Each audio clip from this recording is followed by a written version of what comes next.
I always want to make a show that's unique to me. The Guinness Book of World Records most traveled musician on the planet. Having you in my life for the last couple of years has really allowed me to go, wow, this is how I can optimize even further. The ability to share these experiences, that is the core of being the ultimate human. Like everyone's like, damn, you're tired, how are you gonna do the show? I'm like, don't worry, just watch what happens.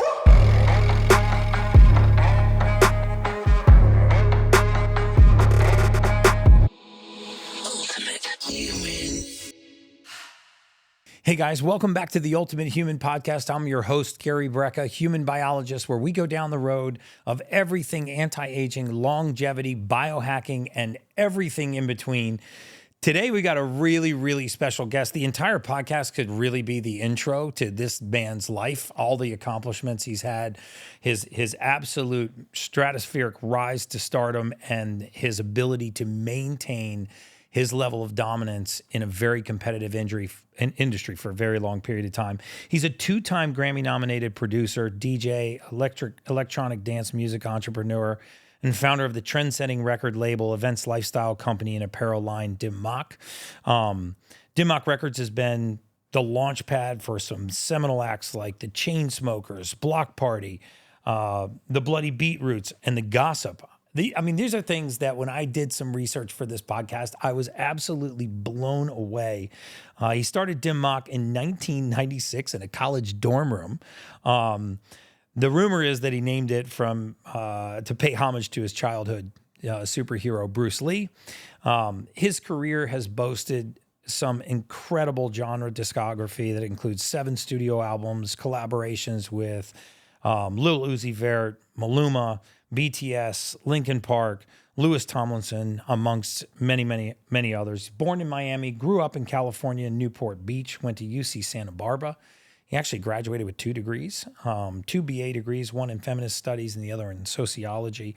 In college, he produced, this is hilarious, he produced do-it-yourself records and ran underground concerts out of his living room. So this has just been in his blood for a long time. And a little fun fact, his father, Rocky Aoki, was a former Olympic wrestler and founded the restaurant chain Benihana. So I could not be more proud to bring to the Ultimate Human Podcast my good friend Steve Aoki. Welcome to the podcast, brother. Thank you. It's super to be here. And this room, I wish we could actually show some images of this room, but I mean, this is the coolest studio I've ever been in my life. I appreciate that. So tell me about this place. I mean, it's got a name. So okay. I call it the Neon Future Cave. Okay. And it's when I moved to Vegas, it was important that I build out a studio, and I was looking for studios outside of my home. Okay. But then I found the ultimate home, which turned into my compound creative space. And then I saw at the basement level, the bunker level of the house. Yeah. I was like, oh, that's the cave. But most people would stick a man cave down here. But this entire house is a giant man cave. Yeah, it really is. You feel like you're 13 again running around here. Not only all the biohacking stuff, the cold plunges, the pools, the saunas, the red light therapy, the PMF, the oxygen. He has it all, which is why I'm a huge fan of yours and been part of this journey with you, which has just been amazing.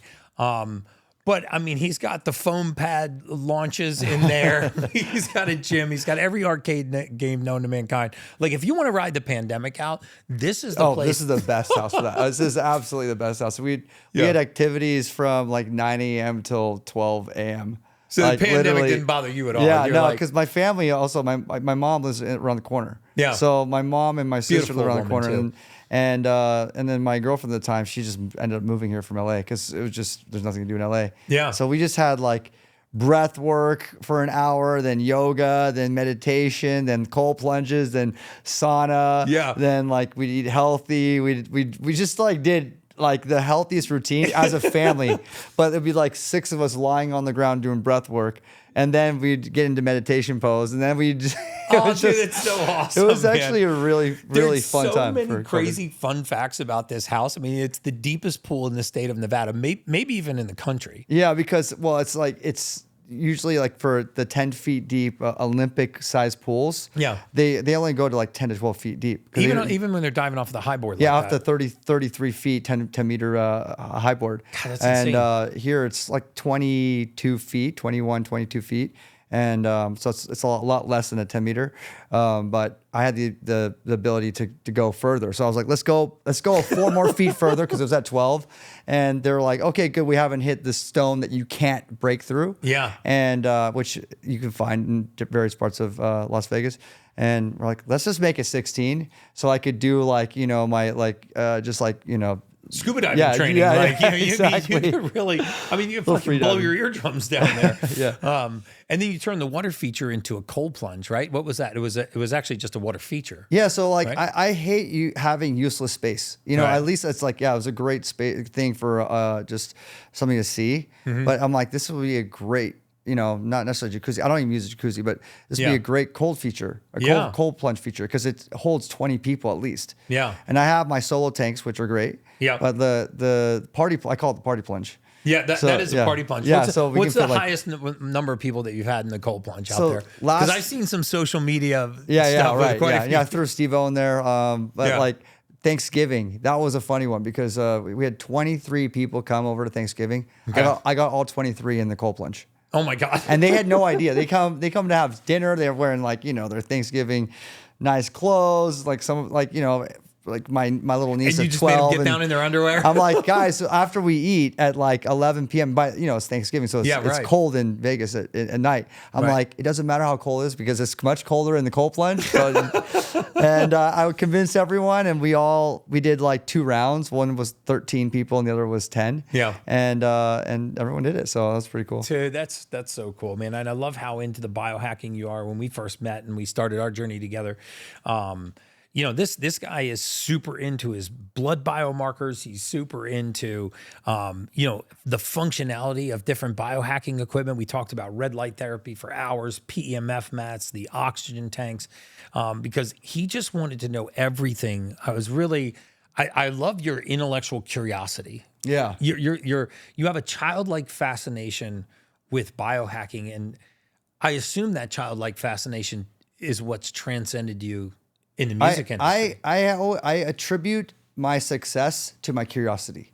Wow. That's a big part of the reason why I feel like that I've risen to any level of success that I've had so far, because I'm curious, and then I engage that curiosity. Yeah. And I arm it, and I really dive in there, and I might not be the expert, but I do my best to learn. You want to know. You want to push the boundaries. And never go in there with an ego, and just always like walk in humbly into these new cultures or new communities, right? And learn from all the incredible people that you meet in these different worlds, right? And then find what's applicable to your life, and also be of service. You walk into these different worlds, and you want to be of service the best you can, and the best way I'm of service is through my music. Wow. So I've been lucky to be able to talk to different scientists like yourself, and in different worlds that really help my life and enrich my life. Yeah. Whether it's in business, entrepreneurship, obviously music, fashion, art, whatever that really pulls on me. Right. That really has that childlike curiosity. You're kind of like all in. Yeah. Right. Yeah. I think intellectual curiosity is like the greatest attribute that someone can possess, especially in medicine. In my field, I think the intellectually curious practitioners are really the ones that are trying to act in the best interest of the patient.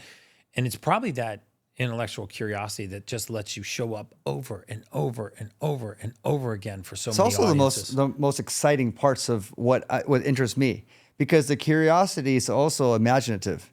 Yeah. So it's like I'm always interested in what we can't accomplish or what we can't do, and how can we get there. Like I always say, like my foundation, Aoki Foundation, sits in the middle between science fiction and science fact. Yeah.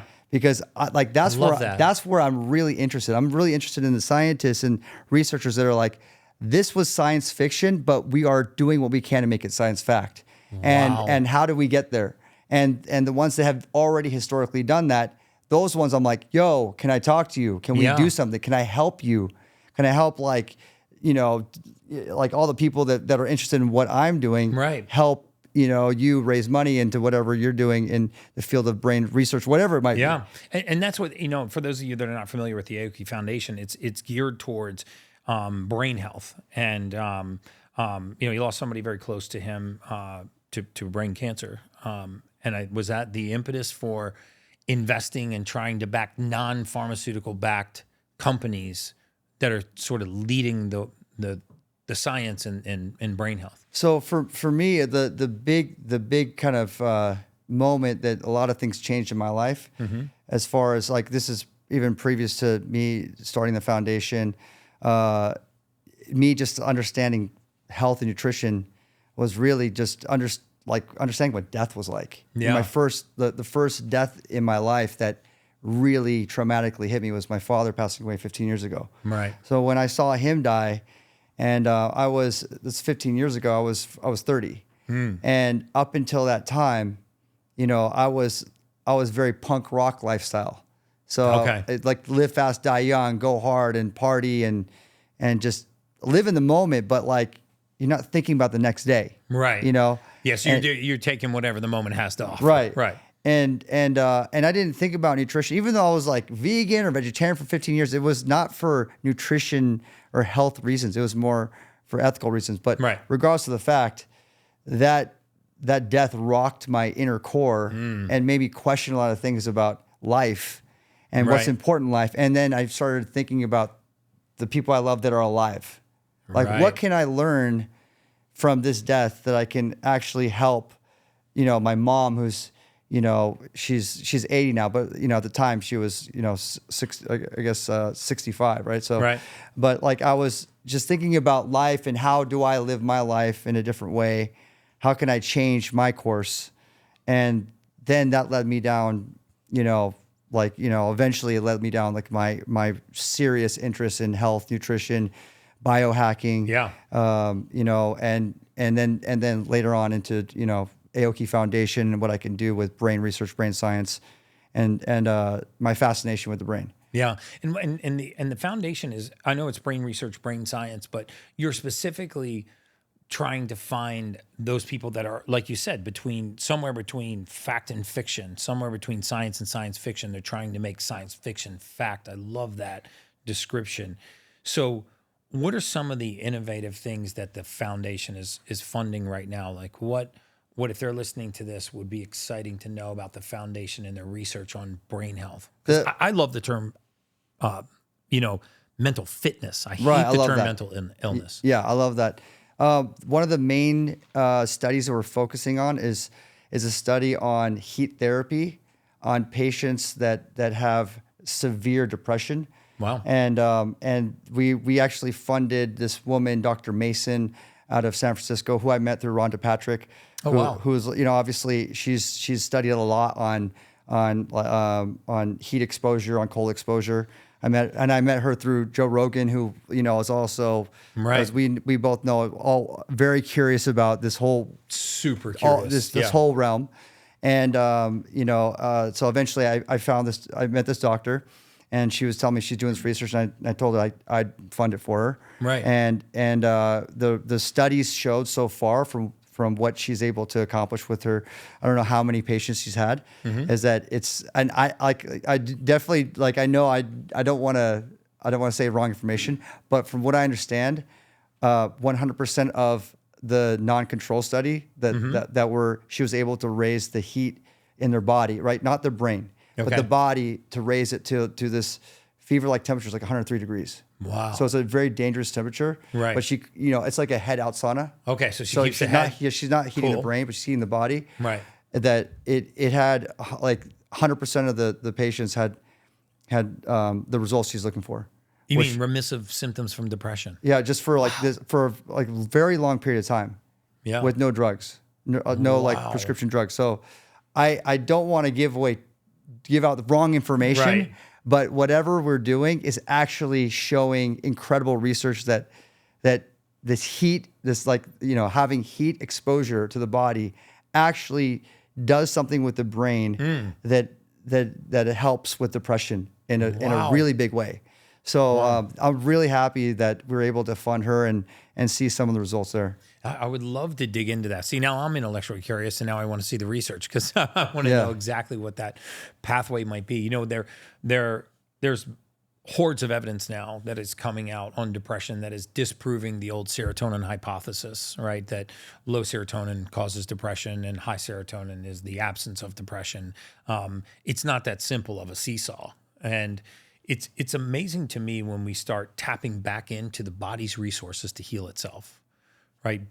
Things like platelet-rich plasma, you know, taking your own platelets and spinning them down and putting them into the site of injury and having, you know, accelerate healing. Right. And I'm a huge fan of research that uses the body as the chemical factory to try to find a fix to a solution. Right. So I've kind of always believed that disease and pathology doesn't really exist the way that we think it does today, that it really is nutrient deficiencies or deficiencies in the human body. So that's really fascinating. So you started this foundation in what, 2012? Yeah, so 2012 we started it. It's a while ago, man. I know. Yeah. It's crazy because I don't realize, sometimes you don't think about how long something's been started from, you know, when you're just going along the road. But yeah, it started out because in the beginning, I just wanted to engage my fans at my shows. Really, I had this whole mission to party with a purpose. So when you come buy a ticket at my show, I donate $1 from every ticket to a crowdsourcing fund that would go towards, you know, different areas of need. Right. And then it later on became, well, the main area of focus for me is the human brain, because I really believe that, you know, there's so much that's undiscovered there. There's so many things that if we learn and understand, if we're really funding the right researchers and scientists that can dive into the brain more, we could do more of what I'm saying. Take some of these science fiction ideas and have them become science facts so that we can apply it in our life. Yeah. I think the main thing is, you know, how do we extend our life as far as possible, and not just our lifespan, but our health span. I mean, and that's why, you know, I like I said, I love this term mental fitness, right? I mean, we think about becoming fit physically, but we don't think about becoming fit mentally. You know, what are the things that are not just able to heal and repair the brain, but what are things that actually can feed the brain and make it really, really healthy? And I know that you do a lot to take care of your own brain. I know that you're into meditation. You know, you a little fun fact. I mean, Steve won a Guinness Book of World Records for the most traveled musician in a year. Is that right? Yeah. 300 shows in 1 year. I mean, it's so that is the craziest award to win ever. That is so random. So this is like the kind of funny part about it. So I won that award as the most traveled musician in one calendar year, based on one website, Bands in Town, that documented 168 shows at this many miles traveled, right? Right. But I really did 300 that year. But Bands in Town didn't document the other ones because for whatever reason, they didn't put it in the site. And Guinness Book of World Records is like, we can only adjudicate from this website. No. So I beat that number, but in order to get the record, I had to just go with what was on the site. Wouldn't that be funny if you like resubmitted the same information and broke your own world record? Yeah. I mean, I should have done that, but like once you have it, you're like, okay, I'm good. Yeah, and there's not a lot of people going, I'm gonna break that milestone. It's not like the 4-minute mile or something. Right. You know what I mean? But so on the foundation of that kind of travel, you know, it really begs the question, you know, what are you doing for your mind? I mean, I know a lot of what you're doing. We've worked together, and I'll say it without disclosing any health information. Your blood work is perfect. We just went over it before this podcast. Yeah. And I appreciate you so much. And he's always so curious about it. I'm like, dude, what are you expected to see in here? It goes from better to best to better to best. I mean, and we actually just talked about it. We're getting ready to slide him onto a younger scale because some of the markers for liver, lungs, pancreas, kidneys, some of these immune markers are so good that you're literally beginning to age in reverse. I appreciate that. Yeah, and like this is the kind of information that gets me excited. Yeah, I'd really gamify everything. Yeah, And when I gamify it, so like my whole, like I have challenges with like, whether it's like shows or music or whatever I'm doing, I need a challenge. Yeah. I need like a deadline, I need a goal, and I need to gamify it. Yeah, because you zero in, you're like, what is that? How can I move that number? Yeah, exactly. And it's like, okay, this is what I had before. This is what I could do to make that number. Yeah. So, I mean, I'm a gamer at heart. Yeah. You know, I've been gaming since I was a little kid, and you always want to level up your character. But what's better than leveling up your like your fake character in the game, but leveling up like you? Yeah. I mean, that's the best character you can level up. Yeah. And we're literally, because of your help and the data, and I'm a big data guy, right? Right. Just like in gaming, it's like your XP and your HP. It's like, this is my way of leveling up me, but I need you and a scientist to come in and show me the data so I know what my real HP is. Yeah. You know? Yeah. What my real XP is, what my real power is, you know? I love working with clients like you because you're coachable, you listen, you're curious, and every time we get together, it's like, you're like, I can't wait to see the data. I can't wait to see the data. Like, you were itching to see the data. I actually tried to walk away from the table. He's like, hey, by the way, can we go over my shit before we? So it's awesome. And I think if more people would actually be into the data in their own bodies, even gamify it, it makes it so much easier to play this health game. Yeah, it really does. Because you have some things that you're striving for, and not just I'm going to try to eat clean and drink more water, but like I'm going to try to get this number down into the optimal range, and I'm going to try to get this up into the optimal range. That's like, so I like some of this stuff. I talk to other people. I'm like, you just got to make it fun. Yeah. You know, they don't realize that like but it's like you think, oh, it's too boring. I don't know. Like I already just eat healthy. I'm good. Right. Like, but if you know like the details and you could fine tune them, you can have a better performance at your show. You can have more quality life, because I think of quality life as more energy. I want to have more energy through the day. Oh, amen. I want to have more creativity when I'm in that space. Yeah. And actually that space is not just being in the studio. Right. Like creativity happens all day. And it's about being able to capture that. And those moments of capturing that have led to hits, have led to like big successes in my life. And if I wasn't able to capture it because I was so bogged down, or I was so, just like in a zombie state because I'm lacking energy, and I don't have the resources, and all I could, if only I could have done XYZ from a specialist like you that can help guide me, going, well, this is what you do if you're lacking this or deficient here. Right. Like, so like having you in my life for the last couple of years has really allowed me to go, wow, this is how I can optimize even further. Thank you. Because life is more exciting that way. Yeah, it really is. So I want to talk about some of the, the habits that, so you were, rock star, balls out, live life to the fullest, burn the candle at both ends. You have a catastrophic event in your life, rattles your cage, you take a step back and you're like, this is not the direction I want to go. And from that time, like what are some of your travel hacks? What are some of the things that you're doing on the road to maintain that level of insanity? I actually was watching your Instagram this week, and you did 3 shows in one day. Yeah. That's I'm in 5 cities in 7 days, and I think I'm a baller. I'm like, well, this guy was in 3 shows in one day. So I was about to post about my difficult travel schedule, and I saw your shit, and I was like, fuck. Man, this guy is like blowing the doors off me. Yeah. So, I mean, a big thing is just like resets. It's like mini resets, having these like moments to find your balance again. Yeah. Because you can't just be in red the whole time. And, and you definitely can't do it artificially. Right. So if you're doing it off like certain other things, stimulants, like alcohol, whatever it might be, like eventually like your body just can't sustain that. Right. So I just like, there's certain things it's like, first of all, it's mindset, right? So I really think of myself as an athlete.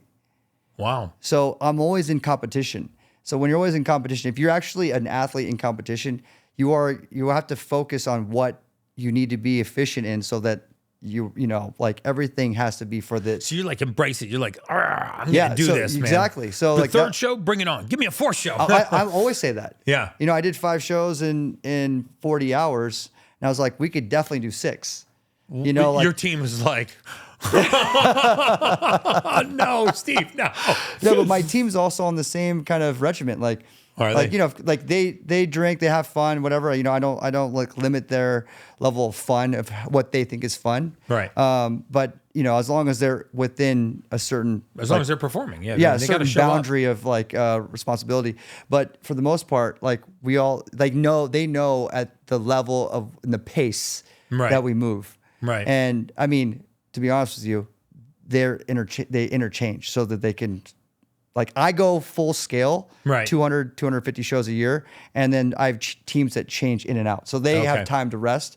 I just keep going. You just balls out. And it's a couple of things. Obviously, like, you know, I need my times to reset my meditation. Meditation is really important. And there's different devices to actually see if you're meditating.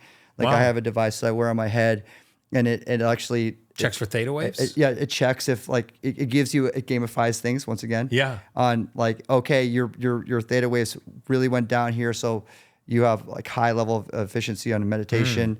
So I can just know I can like learn how to meditate better, so I can get my brain to this very, very, very low state that I needed to go. And obviously, the sleep is the hardest part, but I got my whoop data, so I'm always looking at my REM and deep. And although it's minimal, you know, if I was to show you, it's pretty scary how low it is. It somehow allows me to be able to deal with the jet lag and the traveling and all that. And then the most important thing is the music. Like this playing a show is my true love. The stage is where I'm destined to be. Literally, it's like. Yeah, because you put on a show. Like I'm meant to be you don't a DJ. Play and step back and wave your hands in the air. You're up on the table. You're caking people, which we're going to get to in a second. Dude, I got to know like what the impetus was behind that. But, you know, you're caking people. You're jumping around. I mean, you're singing into the mic. Like you're so present for these shows. It's fascinating to me to watch an athlete that can dominate a sport for 10 years, 12 years. It's fascinating to me to see somebody that actually can stay at a level, you know, the upper 1% and cruise at that level and maintain and not burn out for so many decades. And so you're driving to some of the points. You're curious, you gamify everything. But I often talk about the frequency and the energy that we get from other people. Yeah, absolutely. And you get energy from these crowds. Oh, it's like I actually want to see more of a study. Yeah. I heard I would love to see that too. I think there is a study of something to do with because like at one of my shows, and you definitely want to put this in the video, but there's a video of me clapping. Yeah. In Chile. I'm clapping, and then there's like I don't know how many people, like 100,000 people clapping at the same time. So like this moment of complete, like being in sync with this many people doing the same action, the same motion, and the same energy that's being produced, there's something cosmic happening. And I'd love to see more research behind that, because I don't want to get too metaphysical, because I'm very scientific with like a lot of this stuff. But there's something quantum happening. Well, there's certainly. There's something quantum for sure. Like I mean, I've never been in front of the kinds of crowds you have, but sometimes when I'm on big stages and I feel super connected to the crowd, and there's like an interaction, you get high from that. Oh, the high is ridiculous. Just like, and the high is like a level of like mental clarity and alertness and happiness, and you're like, I don't want to be anywhere but right here in this one moment. Like for example, I could be. Like, you know, when I do these 3 shows in a day, or, you know, like these, you know, all these different cities and the jet lag. Yeah. Yes, I do. I'm human. I get tired. Right. I get tired right before the show. But I never, like before, you know, I learned like different things. Before I would grab the Red Bull and take a sip, and I would take like 1 sip, you know, because I really try to take the minimum dosage I need from like anything like artificial. Right. I don't touch anything anymore. Really? I literally just like, I'm okay. Everyone's like, damn, you're tired. How are you going to do the show? I'm like, don't worry. Dude. Just watch what happens. I'm like, my body literally wakes up on its own. On its own. It's a complete natural, it's like, I'm so alert, so connected in that moment. And yes, like after the show, I do I do ride this adrenaline, and then when the adrenaline drops, my body just immediately like get me to a bed before I crash out, like wherever I'm at. Yeah, I'm the same. Because I will sleep anywhere, like. Yeah. So it's incredible, like you said. There is like this natural high that's so much higher than any drug, any artificial external upper. Yeah. That it can't come close because it's mixed with serotonin, endorphins, like the happy feelings going on in your brain, and this and the connecting, which I realized this is what I love to do. Is I love to connect with strangers, with my music. Amazing. And I talked about that during COVID. It's like during COVID, we connected with family, with familiar faces, right? Right.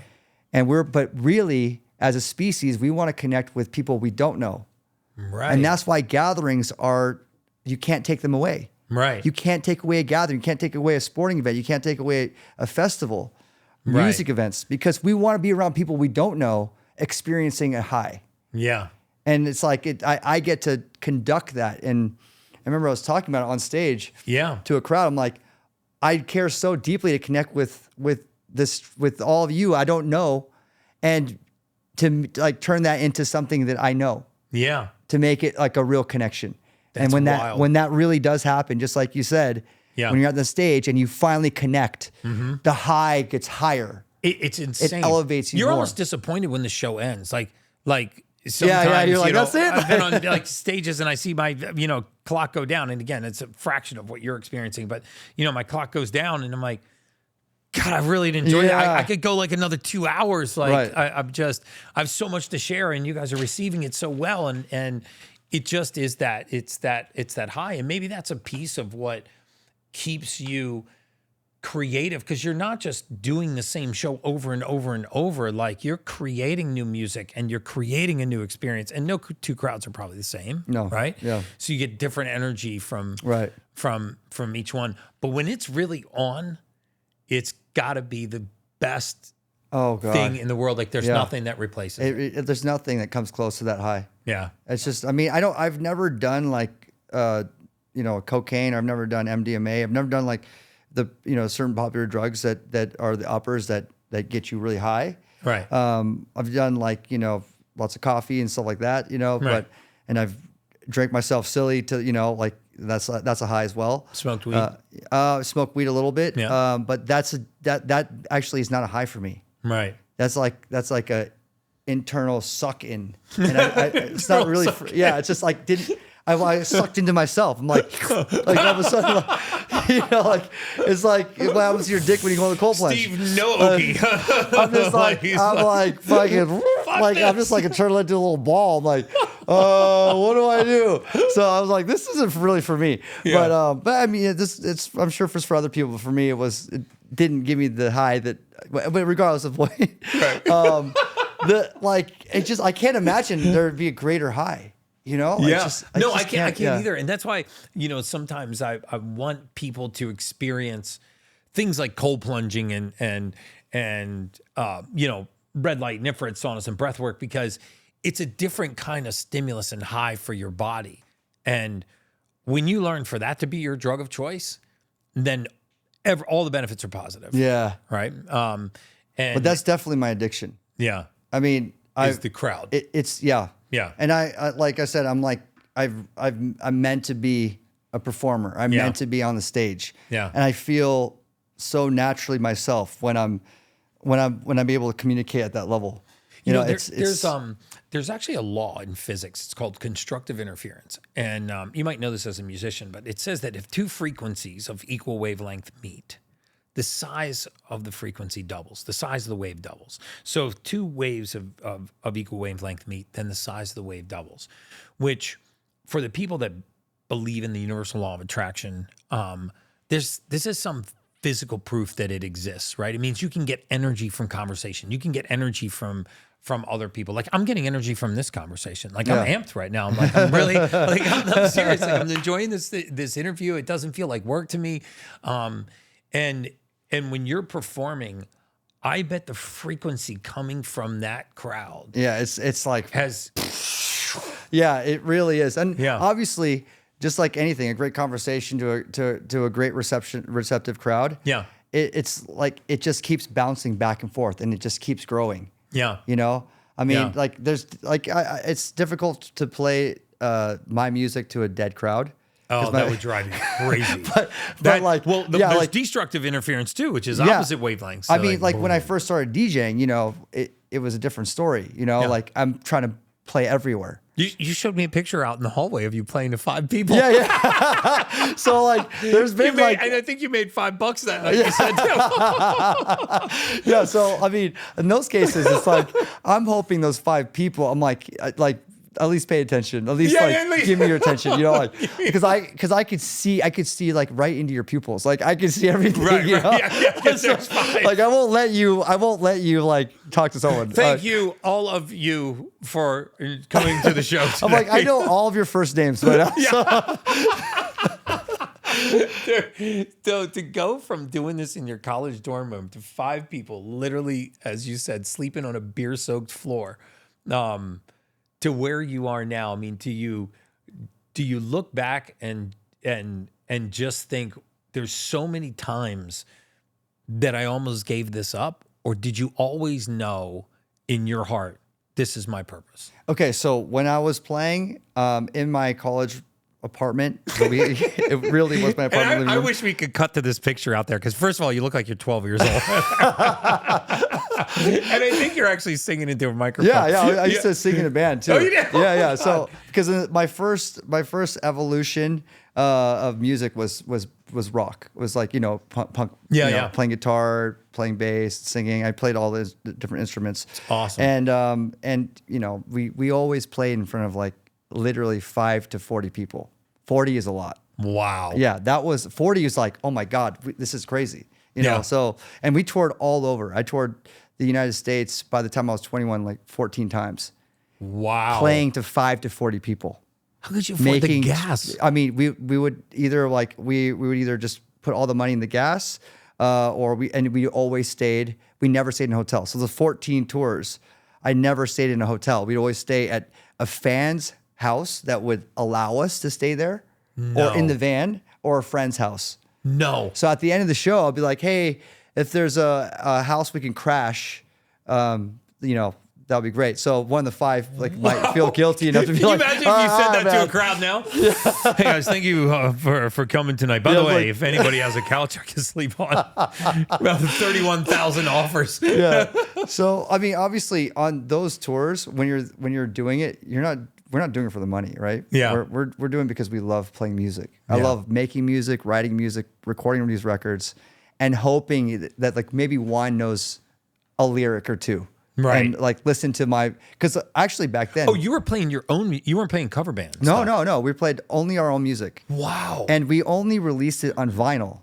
Oh my God. Yeah. So it was only like limited to like 500 copies that you'd have to actually buy the vinyl and drop the needle and read the lyric sheet to even know the music, because it wasn't available digitally or on CD or on cassette. Wow. So it was like you really had to discover this kind of stuff. And so, of course, we were only playing to, you know, a dozen people at a time. And the $3 a ticket. Like, yes, exactly. So like I like the boot camp of that life of touring. Yeah. It really set me up to become the Guinness Book of World Records most traveled musician on the planet. Right. Because I was already touring with my band, you know, like driving to city, playing in front of whoever would show up and loving every minute of it. Wow. And showering once a month. Right. But like we were like pouring our hearts and sweating our faces off in, you know, at these living rooms and basements that we could find to play. Yeah. And so when later on, you know, to my next evolution in music was becoming a DJ. Yeah. Then, you know, I was like, wow, I get to actually stay in some shitty motel this time. Yeah. And, You know, like, and I got, and like, you know, you like, instead of getting paid, you got the shitty motel and you got a drink tab. You know, I'm like, sweet. Oh yes, you know, now that's a score. Yeah, like and maybe like, you know, some money, you know, maybe a meal, but like, so it starts off there, but like that's a major upgrade, you know. Yeah. So like everything because I was lucky. I think that this boot camp lifestyle of like understanding what it's like to love what you do at the core principle, because that really tests you there. That's like stayed with me through, you know, like all the touring that I do now, because everything it's so much nicer. Even though I hit the road so hard, I'm a soldier in this kind of way, you know? Right. So if like there's an artist that blows up off a song, which is how most DJs blow up, it's like you have to make the music and then you DJ. And their first understanding of what tour life is the DJ life. You already are eating caviar at the top from the get-go. Right. You know? Right. So for the people that are in bands, especially punk bands, I literally like give all my respect to, because they really are truly doing it for the love. Yeah. And they're living a hardened life. You know, they're like punk rockers, like, you know, doing whatever they do just to have fun and and they're going from small crowd to small crowd and just having and then be famous, but then come home and having to work at a bar, being a bartender, or you know, doing whatever job they can find in their home, and then 3 months later they go back out on the road, come back still broke. Yeah, because that's like 90% of musicians are like that. I mean, the tour just pays for the tour, right? And doesn't actually feed the lifestyle. Yeah. So when you're on the road and you're going show to show to show, and you're traveling the way that you are, and you're, you know, winning Guinness Book of World Record for the most traveled musician, which I still think is just mind numbing. What are some of the hacks that you do? You said that you meditate, but I mean, when and where and how do you find time for it? Are you doing it in your hotel room? So I do it everywhere. I actually do it a lot on transportation. So cars, plane. I like the plane is like that's like where I just sit back close your eyes. Exactly. You start to, and how do you get yourself into that meditative state? I mean, for somebody that's never meditated, I mean, what does that look like? Yeah, I mean, for me, it's like it's just finding. I find a center. Like when I meditate, you know, people have different ways to meditate. I got to meditate through transcendental meditation. That was like the first real lessons of meditation I took. Right. In 2015, I had a vocal cord surgery. Okay. So I couldn't talk for a month.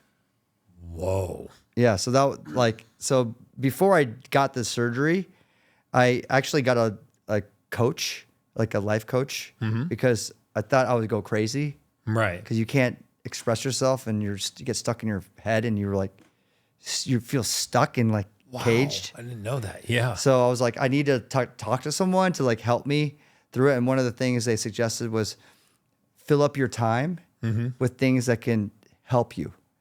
And so what I did was I just started creating a schedule of things I wanted to learn and to better myself. So I was like, I did meditation. Like I got a meditation teacher, and I know it's uncommon, but I just got one. They came in 2 hours a day for like 2 weeks. And then we spoke to you. Just meditate with them, and we'd meditate and we just get into the rhythm. And just like anything, you know, you do it consistently. So you find the center and you just focus your mind on it. And yeah. So what I've done now before, like with TMs, you have a word that's given to you and you like repeat that word. So there's that form of meditation that the TM uses. Another form is follow your breath work, your breathing, right?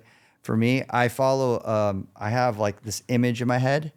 It's literally a point with a triangle balancing at the top of the point and a triangle that's holding the point.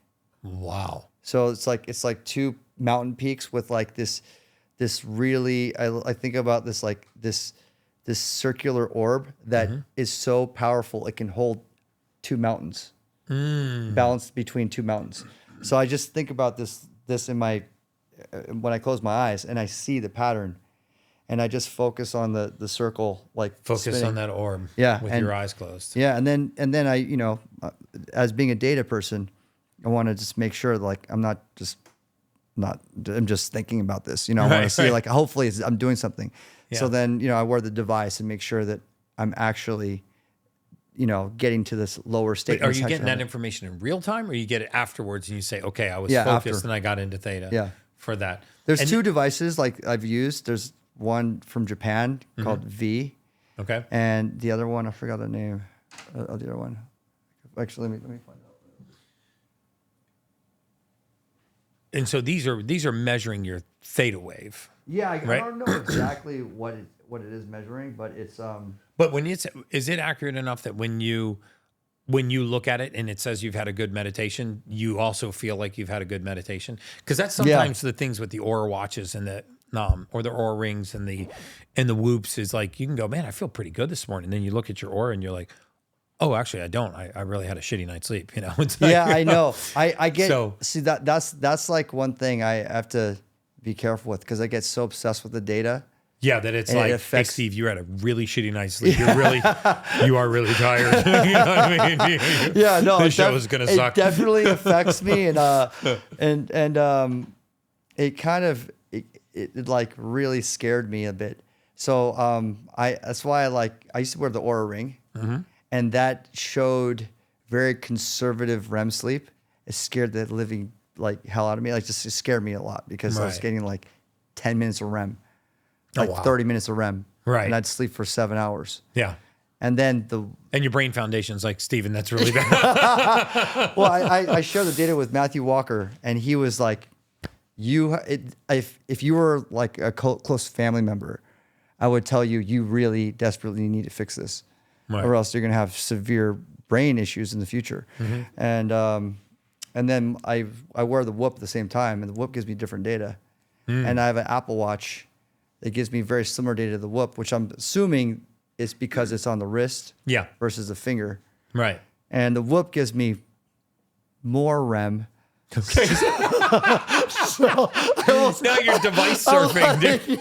I'm like, you know what? I'm going to take this off, and I just don't, even if it's like the more honest one. This is like getting to the therapy level here. We need to fucking dive into this, dude. So now he's device surfing. He's like, you know what? I'm not actually going to change my sleep. I'm going to change my device to tell me which one. Yeah, I'm not saying the Oura doesn't work. I'm just saying like the Whoop shows I get better REM. So I'm like, this at least allows me to like live my life, even though data is important, right? Yeah. So no, it is. I mean, if you can't measure it, you can't change it, right? Yeah. You can't fix it. So, by being at least you know where you stand. But I think a lot of it's probably made up by meditation because theta wave, REM sleep is that part of the sleep where the brain is repairing and detoxifying, and eliminating waste, dividing, and it's doing all of those things to heal itself. And there's evidence that happens in meditation too. So it's probably a good way for you to offset, the lack of of sleep. I think all those little mini breaks that I use at time to completely drop. And another thing I learned is there's this app called True Diagnostic, which checks your biological age. Yep. And it shows that my biological age is 33, and I'm on the top percentile of my age group. I was actually, without knowing that data, telling you that tonight too, that you were moving into the 30s. Remember? Yeah, you did. And you told me about the true diagnostic. So it shows you that, it's, what do you say to those people that say, I just don't want to know. I don't want to know what's going on in my blood work. I don't want to know what's going on in my genes, or if my bacteria is off in my gut. It's like if you don't understand a baseline of where you're at, then you can't improve. Right. So it's like if you don't want to improve, then that's okay. Everyone's different. Like, so I actually know a few people close to me that don't want any of that information because it gives them too much anxiety. I'm like, it's okay, but you won't understand what your baseline is so you can improve to be a more optimal human, to be the ultimate human. To be the ultimate human. That one's going viral. Cut that one up, Max. In the back. I mean, like, I care, like, truly care about being the ultimate human. Yeah. Like, I really gamify it so I can have fun with it. Yeah. And I could be a better person, and I can, like, just give better shows, give better, like, have my quality of life engaged more. Yeah. And I want to live. And the most important thing is I just love life. Yeah. That's the end of it. Like, I love life. Yeah, I do too. I always say, man, I keep telling my stuff on the ground, but I always say, like, I wake up in the morning and I'm like, fuck yeah, another day. Like, I don't like sleeping, not because I actually don't like to sleep. I enjoy sleeping, but I don't like to not be awake because there's so much cool shit going on. I'm the same way. Yeah. Before. I'm literally that way. And other people, they're like, they don't get that. No, like, I used to be like that. I used to hate sleep because I wanted to be awake to do more. To experience. Yeah, to experience as much as possible. Yeah. Like I thought that was the most important. Then I started realizing I had like fogginess of certain memory. I'm like, oh, that's because I'm not sleeping. Yeah. So memories are part of your experiences. So, so like, I started changing like putting the sleep as a major tenet of what's important to my, what's important to me. Right. But I think the basis of all of this, the basis of this data and this gamification and all this stuff that I do and touring so much, whatever it is that I just love life. Yeah. I really, truly love life. And I love spending it with strangers as well as spending it with people that are very close to me. Right. And that balance is something I'm working on because I like follow this addiction to be on the road, and I come home and I see my mom and I just give her a big hug and I'm like, I just never want to let her go. You're close to your mom. I see that, man. It's heartwarming. But it's like not enough time. Right. And then you're like, then when you're in those moments, you're like, I need to balance that more. So that's one thing I'm, maybe I have to gamify that. Start measuring the amount of time you spend with your mom. Get a chart. Yeah. So, on this massive, journey, this career, sometimes they say being like the lead rhino in the herd is difficult because there's no one to follow. So who are you following, or who is inspiring you, and what is keeping you inspired to just continue to create and to make music and actually try to deliver a better experience for your audience? I think it's okay. So there's different people inspire me in different worlds because I'm involved in a lot that really pull my curiosity and then allow me to create in those spaces. Yeah. And in music, it's there's tons of DJs and artists out there. And the great thing about EDM and the music culture that I'm part of is that there's not like beefs really. Everyone gets along generally. Yeah. No, I work with a lot of DJs. You guys all speak highly of each other. It's really kind of an interesting. It's the most harmonious music community I've ever experienced. Yeah, out of all the communities. That's what I would say. Yeah. Yeah. I agree. Everyone because a DJ's, nature is to play other music. So if your like competition makes a banging record, that would like essentially like, well, it's your competition. You can't support that. Right. You play that. Right. It helps you. Yeah. So like when you support your contemporaries, you support your colleagues or your competition, that could be your competition. Yeah. Like it like benefits your show and then they get excited. And then like, your idea is like, can I make a record that other DJs will play? That's so funny that you say that because I just had Cedric Gervais on the podcast and he said almost those exact words. He said, I've made my greatest music when I was just trying to make music for my friends. I just wanted to make music that my friends would want to play, right? That other DJs would want to play. And his Grammy Award winning song, he said he just was making that in the hopes that his friends would just play his music. Yeah, it's true. And the songs that everyone plays, that eventually becomes part of culture. Right. Those are the songs that live the test of time. They become your legacy. And then for me, there's also this pursuit to tell a story that creates almost like a shell to not be played by other DJs, which is a problem because I care so much about storytelling. Oh. So like, I have a whole series called Neon Future. I did 4 albums of Neon Future. Okay. And I did a comic book series with Tom Bilyeu around Neon Future, and I did an NFT project. Like I was just building this whole world, and each album had scientists and people in science on each album to really bridge the two worlds together of science and music. Wow. Yeah, I had Ray Kurzweil on a song. I had J.J. Abrams on a song. Bill Nye. I had Brian Johnson before Blueprint when he was just doing Colonel. And what did you do on the song? What's that? What did they do on the song? I just record them really? Yeah. Really? So we could do a song. Oh, yeah. I'd love to do a song. Do you want me to do a song with Steve Aoki? Aoki. Yeah. So that's easy. We could do a song. Cause like, with dude, I'd love to do a song. That would be so cool. With Brian, I was at Colonel, he was showing me all the brain technology he's working on, which is really exciting. He like can test the age of your brain. Wow. With his non-invasive headgear. So, which I'm excited to check out because the one I looked at was like 5 years ago. Wow. So he's advanced far further on that. Right. And back then he was still doing the leading research on brain technology. Wow. And I'm big in the brain. So I met him and I just recorded him. I was like, talk about a neon future. What does the future look like for you? And then, he went into what that was. I asked Bill Nye the same thing. And you just played those vocals? I just used the vocals and then I would write music under it. So like they didn't have to write any music. Like, you just have to talk about your version of the future. But Neon Future has since, I've tabled it because I've created a whole new IP called Hero Quest, which, is the tour you're on now. Yeah, exactly. Right. So I have like 2 albums, second album dropping November 17th. Wow, congratulations. But doesn't mean that it doesn't like eliminate the fact that we're going to do a song. We're going to do a song. All right, awesome. And it won't be part of the Yeah, we'll do something. Yeah, for sure. That's so cool. Dude. Yeah, I'm going to do a song.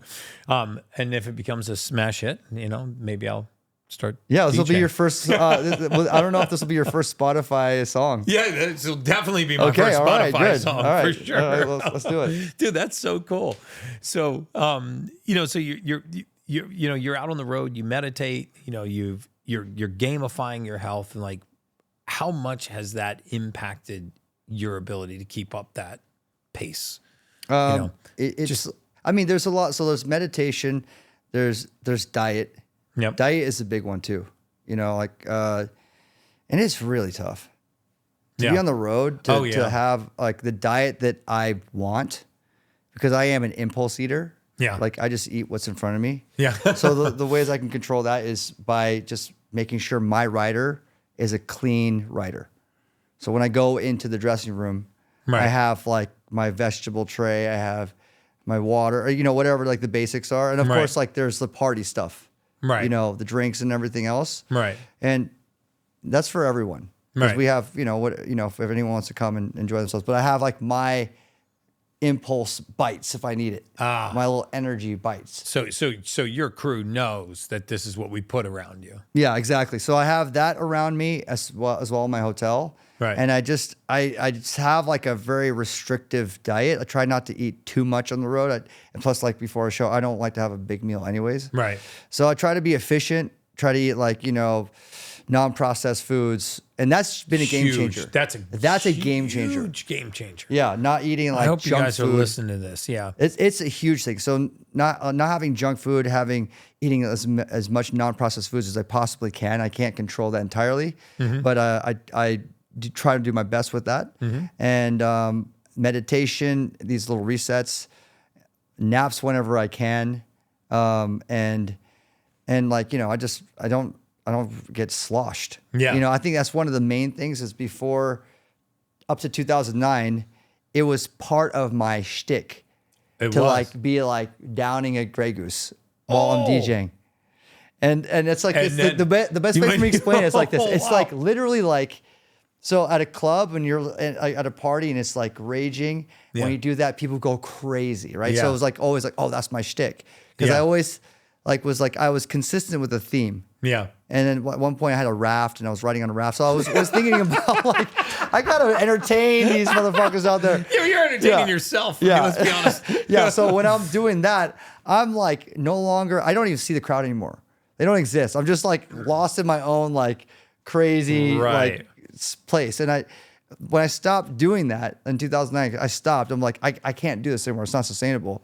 Right. That's when I started thinking like about the crowd. That's why I started thinking about like different ways to entertain them and not myself, just like you said. Yes. And that's when the cake idea came out. Is that where it came from? I mean, what was the impetus for that? Where you were like, I'm actually going to start smashing people. Okay. So the impetus was Coachella 2009. I had my first time I had a stage where I was like, okay, I have a really big crowd. I played 2007. It was my first time playing and it was kind of like a tough show for me because of like just technical issues, but it was really eye-opening. 2009, I was like, okay, now I'm prepared to be able to put on a show.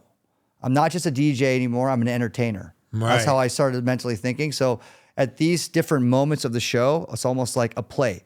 I'm going to do this. I'm going to do this. I'm going to jump in the crowd here. I have like, you know, I like these girls that help me make these crazy outfits. They're going to jump on the stage with me. We're going to shoot water with super soakers in the crowd. And then here's a really interesting idea.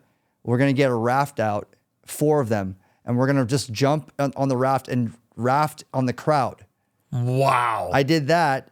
And then all of a sudden, I'm in Rolling Stone. You put the song on. Yeah, I put the song. But at some point, like it's a 7-minute song. I gotta be back to the fucking booth by 7. No, it's 3 minutes. 3 minutes, and then the song ends. Like, so half the time, the song ends. And you're like, and you guys gotta get me back. I'm just like a sailor in like I'm like a pirate, just going like pointing really? This way. And then they're just pushing me forward. Yeah. Dude, so that's happened a million times when the song just ends, and I'm just like, guys, I gotta get back on stage. Yeah. But anyways, that was my thing. I got on the cover of not the cover. I got in Rolling Stone magazine. And like Paul McCartney was in the page, and then there's a small picture of me. So it was a big deal in 2009. Like, who's this Asian guy on a raft that's a DJ playing at Coachella? Yeah. So then I started thinking, like, then I did every show, right? So then I was like, I gotta be consistent with this thing, and then I started like, dude, that's so cool. Just having fun with that. I did that for 3 years, and then 2011 ish. Then I was like, I got to come up with something new. Right. And then I was like, oh, if I cake someone at a show, I wonder how that would go. So I went to a bakery, and then, you know, and this is like, by the way, up until this point, I'm traveling totally alone. Wow. So I'm doing like in 2010, 2011, I'm doing 250, 300 shows, but I'm doing it totally alone. You're traveling by yourself and just showing up, plugging in all your shit. Plugging everything in. Like I never thought about having a tour manager until 2011 midway through. Wow. Because like it was just, I was playing bigger shows, and actually I had a long talk with Skrillex at the time. We were playing a show together. Yeah. And he had a tour manager, and he's like, I don't know why you don't have a tour manager. It just makes life so much easier. And then he broke it down for me. And then I was like, you know what, you're right. I'm gonna do that. I'm actually gonna bring someone out on the road with me. I never thought about that before. Right. But anyways, in 2011, I was like, oh, let's see how this would go. And I got the local guy to film. Yeah. And I just brought the cake out. I was like showing the crowd like the cake, and and just like the crowd's completely confused. Yeah. You know, like it's someone's birthday. Like, what's going on? Yeah. Like, what's he doing? And then like there's, you know, at every show, it was always like that. But there's always, like without a doubt, it happens every time. There's always one person at the very least that's like, please cake me. Yes, dude. Because it's my birthday, and I just want it. I'm just so like lit right now. I want this on my face. So lit right now. And then like I started caking people, and we started filming it. You know, it started going viral pre Instagram. Oh, so this is on YouTube. Major viral now. I mean. Yeah, and then so it's 13 years later, and I've cake like now I cake like 10 cakes a show. Yeah. So you do 10 cakes a show? Yeah. So it's like over 20,000 people I've caked at this point. It's just now, I retired doing the boat, because I used to have a boat, and I used to have an inflatable bed. An inflatable bed, so like a mattress? Yeah. So I have this inflatable mattress, and then I would climb to like the second, the balconies. Yeah. And I would dive off the balconies into this inflatable mattress. Oh my God. And and because I'm a punk rocker, so I come from like a world in punk rock and hardcore where people would do the most insane stage dives into the crowd. Wow. I'm like, if you stage dive onto an inflatable mattress, at least you're spreading the inertia out a little bit. Exactly. So, and then I eventually retired all that, and then but the cakes I never retired, because I did for a short stint, like in 2015, I wrote a whole like to cake or not to cake 4-page kind of I don't know what you call it. Memoirs. Yeah, kind of like why I'm gonna retire the cake, and I put it up in the Daily Beast.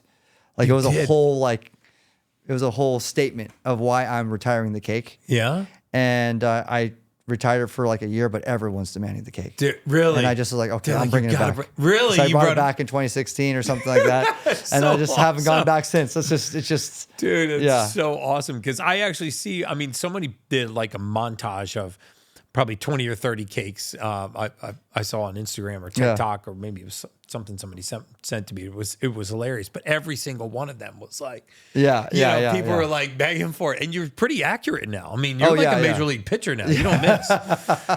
You never whiff. No. I mean that's like anything is experience, you know? Like, but like throwing a cake is like throwing a piece of plywood. You got the wind, and you got to make sure that it doesn't hit them sideways. You got to hit them flat. Dude, I got it all down. Yeah. It's just like when you see... Some of them are so perfect in slow motion. It's like... it's like chariots of fire. Yeah. That's video. That's the video right there. But just like anything, when you watch like, someone do a remarkable throw, in football or in baseball, like how do they judge and gauge it with all that? And it's just, experience. Anybody ever get like really pissed off and be like, "You fucking threw a cake in my face, dude? What's the matter with you, bro?" I think came to hear some music. The problem is like now Steve Aoki is synonymous with cake. That's the problem. It's so true. So it's like it's a good and bad thing. You're like the cake boss, man. The cake whisperer. I definitely have the cake whisperer for sure. Yeah. Have they gotten cheaper and cheaper? I mean, are they just straight whipped cream now? Or? Oh no, it's like some of these cakes are like, they're pretty grandiose cakes. I mean, I mean, the bakers come to my show. Really? They're excited to take pictures with me, and they tell me like, we spent 2 weeks making these cakes. I mean, because we have a 6-page cake writer. So the cake writer, it's like the promoter has to adhere to this cake writer and sign off. There's a dimension. Yeah, it's just everything. It's like the material, the ingredients. Yeah. There's a lot less cake, to be honest. It's kind of no pun intended. Yeah. It's not that much cake in the cake. Yeah. And because it's too heavy. I mean, that could really exactly. It's more explosive, and it's just a mess. Yeah. It's just a total explosive mess, Yeah. I think that's just so awesome that you're still having fun with it. Is that part of like that part of putting on the show? And I said this before we got on, like, I watch your shows. I mean, you're on the DJ booth, you're throwing cakes. I mean, you're engaged, you're grabbing the microphone. I mean, you're super in that moment for them. And I think at some point that's got to contribute with why people love to see your shows live so much. I always want to make a show that's unique to me. So they're like, oh, we want to like go to see a Steve Aoki show, or like, oh, that was a Steve Aoki experience, instead of just any ordinary DJ. So that's the difficult part, is how do you create something that is unique to your show as a performer? Because whether you're a DJ, whether you're a rapper or singer or a band, we're all trying to do something that's unique to our experience. Yeah. And just saying, hey, ho, sit down, jump up, everyone do a mosh pit. It's like those are things that are historic with all music and big live shows. And I'm sure you follow other artists and what have you, but are there any artists that you would just love to collaborate with?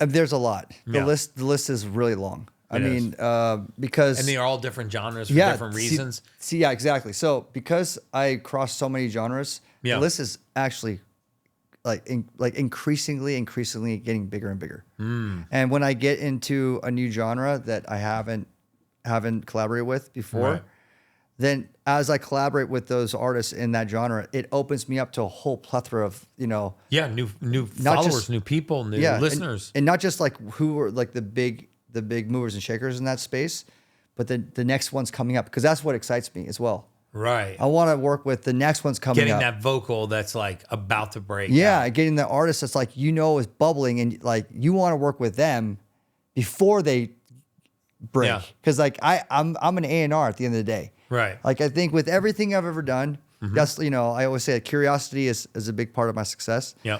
Being an A&R is also a big part of my success. And the A&R is in everything. It's in being an entrepreneur. You have to like know which companies to invest into, and put your time into, which as a record label owner, which bands to like focus your energy and you want them to blow up and scale up. So you're not really following a trend. You're trying to set the trend. Yeah, I want to, and then with artists I collaborate with, it's like, of course, like to work with Post Malone or Drake or any of like the big names out there would be a dream. Right. But also to work with the artist that's just about to blow up. Yeah. You know, like Nathaniel Cano from Mexico. He's this artist. You've heard of Peso Pluma from Mexico. Well, Nathaniel Cano is in that same world. And we made 2 songs with each other last year. Really? And he's like dominating. Same with Santa Fe Clan in Mexico. So like in Latin, I'm going and working with a lot of the, you know, the underground artists that are just about to blow up. And right after I release it with them, it's amazing to see a Santa Fe Clan's another artist from Mexico that's just literally exploding now. You know, just literally exploding. And you try to stay true to their music or true to your music, or do you try to create something brand new and unique? It kind of goes in all different directions. It's a matter of our connection. You know, in some cases, like they want to go more traditional in their space. In their space. And I'm more of the producer. Right. And I will follow them. Right. Okay. So like I go into each session in a very humble manner. But this expands your horizon too, because then you're not always dictating and directing. I mean, it's probably good as an artist to take some direction and see what you can create. Yeah, that helps me with my production prowess for sure. So I definitely grow my caliber of production and my just expansion of creativity when I allow them to lead. But in some cases, they come in here like, what do you got? I'm like, okay, good, sweet. Well, these are the ideas. So I kind of let them, you know, it's just like hosting at your house. Yeah. You know, you want to make sure everyone's comfortable first. And then when everyone's comfortable, we can truly party. You know what but I mean? It's also like you want people to listen to it and go, holy shit, that's Steve Aoki? That doesn't sound like Steve Aoki. Yeah, I love that's fucking badass. I love that. Yeah. And then I also love that sounds exactly like Steve Aoki. Yeah, yeah. You know, like I like both. Yeah. You know what I mean? So I like having the surprise and going, wow, I can't believe he did that. You know? And that's cool too. Yeah. So, I mean, some of my biggest successes was doing something complete outside of my world, like working with Louis Tomlinson from One Direction. And we had a massive record. It's got like over 500 or 600 million streams. Wow. And you know, my first collaboration with BTS, it's 1.2 or 1.3 billion views on YouTube. Wow. Yeah. So like, and that was like the first big K-pop breakthrough song in America. It was the first time a K-pop artist broke in the Billboard Top 100. Really? So that was a massive one for K-pop. Right. And that's why I love to work in different areas and fields. Yeah. And I you know, like my new album, I'm working with this country artist named Ernest. Oh, I was going to ask if you've done anything in the country. Yeah, I did a song with Kane Brown on my last album. Yeah. And this new artist, he's gonna blow up.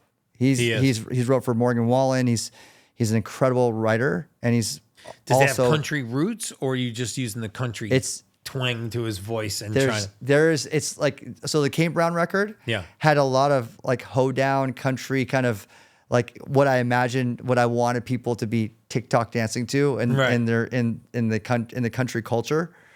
This one is more of an electronic record with the twang. Okay. So it's like every record has a different kind of trajectory. Yeah. And when you sit down with the artist, you don't have this preconceived notion. No. You're like, let's really collaborate. And are most of the artists open to that? Or are they like, hey, let's see kind of where this goes? I liked, like, just like with anything, like with everything, I like to let them lead first. And if they're like, okay, let's hear what you have. Yeah. And then, you know, I mean, that's easy. And how does this, because I don't know much about producing music. So how does this come together? You come into a studio like this? Yeah. So the artist comes here? A lot of my sessions are here. Okay. But a lot of sessions are, you know, just sending stems back and forth. Okay. So with artists that are really far away, chop it up, you send it. Exactly. Like, you know, like with BTS, for example, there's a song called The Truth Untold, which also did fairly well. It's an album cut that, I mean, I think it did like, you know, 100 million streams or something. Wow. And it's just an album cut. Okay. And I don't know the exact number on the streams, but it did really well. Mm-hmm. And that song, I delivered it to them, like, you know, with the melodies and the music. In some cases, they just sing it. And in some cases, we write together. In some cases, they write it. So there's so many different ways, you know. I have songwriters that come to the house, and we'll do camps here. Mm-hmm. And and just take up the whole house. That's like, they're writing the lyrics, but what else do? They pull in the vocals? Do they help put the song together? Yeah, I mean, some cases, like I have other producers in here that will work together on different aspects of different songs. Yeah. I'll have different musicians come in here just to write different riffs. With Tom Morello from Rage Against the Machine, we made a song together. Yeah. And so I had him send me like 16 different riffs, just different guitar slides and stuff. Yeah. And I would I took like maybe 3 of them, and then I would start working on our track. And then once I had a beat to it and I had like some like electronic drop to it, and get his approval on it, then we're like, okay, let's think of a singer that fits that. So then we sent it out to so then we sent it out to Rise Against, the singer of Rise Against. Yeah. And he loved it, and he wrote the lyrics, and he recorded that in his session. Tom Morello recorded his guitars in his studio. I'm doing, I'm putting the record together and putting it all with the electronic production underneath the guitars and the vocals here in my studio. Right. So, everything is different. And then how do you just try it out on a crowd? I mean, do you sort of sneak it into your set and just see how the crowd I sometimes like go, this is my new one, Tom Morello. No idea when it's coming out. Let's hear it. Really? Yeah. And you just see how they're like, are they feeling it? And you get that vibe from the crowd, and you're like, we're on to something here. Yeah, exactly. Dude, and sometimes the crowd hears something that never comes out. Yeah. That happens a lot, actually. Really? Yeah. So I always tell you try the crowd, it out and then you just end up not liking it? Or changing the whole song. Really? Or the song never comes out. So sometimes I even say, you might not ever hear, you're the only people that will hear this version. Yeah. So let's make it special, because that's kind of another thing that another DJ was explaining to me. It's like, look, we're not like a traditional artist where we go into the studio, we put a whole album together, and then we're like, okay, I hope everybody likes it. We drop this album. It's like you kind of get the luxury of you're out there every day. We're modulating. You're like, we're always evolving in real time. Yeah. And we need the crowd. And if something's good, you can dig into it. And if you fucked up, you can drop it and you're on to the next show. And you kind of get that feel like in real time. And with everything, it's like you need to feel it with other people. Right. Yeah. So like here in my studio, I'm going to hear it in the best quality. Right. Right. And of course I play it in my car and on like my phone, because of all the different ways people listen to music. Right. But I really need to play in front of people. Yeah. To like really get the true sense of it. You're not in your own head and just going, okay, I really like this, but maybe I've heard this beat so many times, I'm so familiar with it because I've been in the studio mixing this thing for so long. But then you just drop it on the crowd. And then I'm like, oh, okay, this drop does work, or this drop is way it's just not what you expected. Yeah. And you go back in the studio, and what I like to do is I like to go right back to the studio and tweak it right away. Right away. Yeah. Or and then you'll bring it right back out again and drop it on another crowd. Yeah. And drop version 2. And then sometimes so cool. I'm up to version 50. Really? Yeah. Like I've gone up to version more than that, and sometimes I've had songs that never came out for years. And then I find out that the band breaks up. Right about the time you're making them famous. Yeah. Something happens and it's just like, okay, they're too big now and they don't want to release something from the past. So sometimes that happens. Dude. Like I've had incredible you're like, sessions. It's perfect. Are you guys ready? Literally like some of the most insane sessions with some incredible musicians and artists that I think people would drool to hear, but they'll never come out, But and then after a number of them, you just, just like anything, you're not as hurt because you've dealt with that, and you're like, this is part of the nature of how things go. Right. That's so awesome. So looking forward, I mean, where's Steve Aoki going? Like, where is Steve Aoki in the next 5 years? Like, what's exciting you on your horizon? God, I'll be 50 then. Not biologically, brother. No, not biologically. You're not even in your 40s. With your help, yes. I'm going to stay in my 30s at Young least. Forever. Yeah, exactly. I can't imagine not doing what I'm doing. But whenever I think about what I'm doing 5 years from now, I always think about what I would have thought 5 years ago and where I'm at now. Yeah, so, because Because like, I obviously, that's a great way to think about it. I know what I'll be doing in the next year. Right. It's already planned. Yeah. Like I have my schedule planned. Right. I already have like my album, my release schedule. Even like I have an idea that I like to stay online. Even with Hero Quest, I have like at least minimum 4 albums under that. So like I know that's going to go out for the next 2 more albums. Right. Right. So, or I mean 2 more years after this because I have Hero Quest 2 dropping in November. So I have that going on. So that's like a guiding line because my career is so stable with what I do. Right. You know, it's like when you're younger, it's a lot more choose your own adventure of where you can go. Right. And as your career gets so structured, yeah, it's easier to know what 5 years looks like than 10 years ago. Because you have a lot of the same venues and and they're booking you in advance. And you it's more about maintaining because you've reached a certain level that like, you know, of course it's like, I love to play in bigger venues. Right. I'm also like very content, like just controlling it in this space as well. Right. And just maintaining, at the very least maintaining. Right. And if there is this pipeline or this moonshot moment that happens, right, you know, where like I have a couple of breakthrough songs and all of a sudden I'm playing somewhere else, that's a bonus that never thought that was in the equation. Yeah. But that's got to be some of the great. like fun of the career. It's like you don't truly know where it's going. Yeah. Right? I mean, you always want all your songs and all your things to be hits. And and like when I leave the studio and I finish the song, it's already a hit to me. Right. And I've already been happy. I'm not putting my songs on someone else's like roller coaster ride, and I'm just like letting that just go up and down, because it will do that, regardless of what I think. You know, so I'm just like, if I release it, then I have to be okay and be proud of that, and that's it's already a hit to me. Right. But so in the next 5 years, I have a pretty good structure of where I'm at, of where things are going.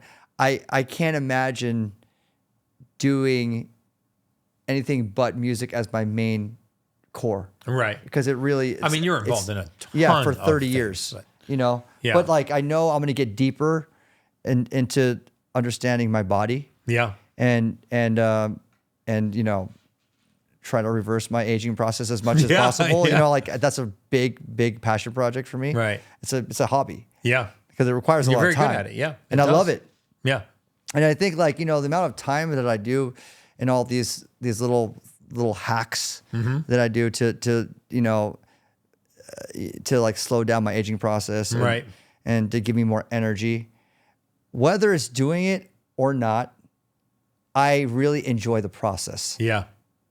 You know, it's like going back to me as a kid when I was playing in bands, playing for 5 to 40 people.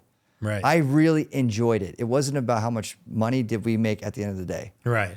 So it's like with everything. I think as long as you enjoy the process, I enjoy going in the red light bed and in the hyperbaric chamber and the cold plunge, which we're gonna do later. Yeah, I know we are. And the sauna, I enjoy it, even though like I enjoy sitting in the pain and like going, fuck, this feels like fucking hell. That's actually opposite of hell. 34 degrees. It's the opposite of hell. Yeah. It's but like ice hell. Yeah, ice hell. But I love it. You know? So, you know, I think that's part of it. Yeah. So I wind down every podcast by asking the same question. There's no right or wrong answer to the question, but what does it mean to you to be a superhuman, an ultimate human? The ultimate human. Well, I think, you know, going to what I was saying earlier, that, you know, understanding the basis of why I do what I do, that I love life. Yeah. And I love sharing these moments with people, strangers and like close people around me. Yeah. Like the ability to share these experiences. Like that is a core. That is a core of being the ultimate human. Because from that, only great things can blossom. Only then you care about longevity, not just for yourself, but for the people that you love and for the people that you can inspire. I mean, I think it's something really interesting. It's like you inspiring people that you don't realize you inspire, you don't feel or see. that's going to have an effect. And you're like, okay, that's great. But when you meet someone that's been inspired by, you know, you just being you. Yeah. And you see them and you hug them and you have this moment. Yeah. And you're like this human, real human moment. Yeah. You're like, that's what you live for. You're like, fuck, that's really cool. Yeah. You know, like, wow, these songs touched you. Yeah. In a way that, I know exactly what you mean. You know, yeah, it's like they touch you so deeply. Yeah. Like I met this woman in Chile, and she had this sign. She was in a wheelchair. She looks like she was probably like between 50 and 60 years old. And I came down and then I took a picture with her, and she was like talking in Spanish to me, and she was crying, bawling, but her heart was so open and vulnerable and like so giving and so loving.